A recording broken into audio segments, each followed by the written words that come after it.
In this video, I'm going to show you guys how to check the resolution of an image and how to change the resolution of an image. So when you want to check the size of an image, you're going to come up to Image in the top bar, and then you're going to come to Image Size. Once you click on Image Size, you can see that it'll say how big the image is. That's the size it would be printed at, but also what is the resolution. And it lists it in pixels per inch, but you can also change it to pixels per centimeter. And in some programs, it might go by DPI for dots per inch. Right now, it's at 72 pixels per inch, meaning that there's 72 little pixels in every inch of our screen or of our design.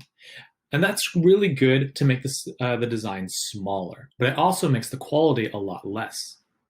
So 72 is actually a really good pixel size or pixel ratio to use if you want things to load very quickly, or if you're only going to look at it very small. So that's why they use it on the internet, where things need to be loaded quickly, or are just going to be graphics that appear in small areas on your computer screen.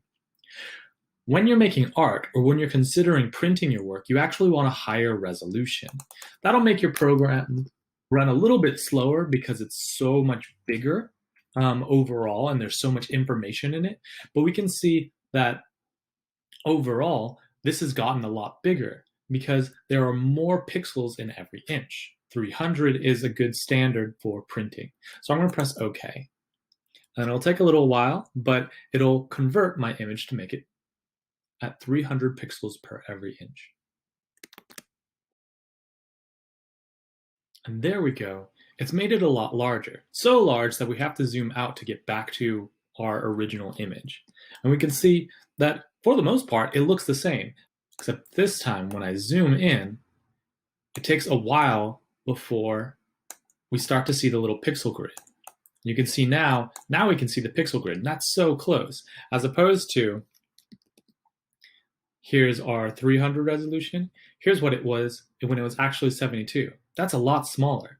And it looks like it's about the same, but as I start zooming in, you can see the pixel grid becoming more apparent very quickly. So that is how to change the resolution after we've imported our image.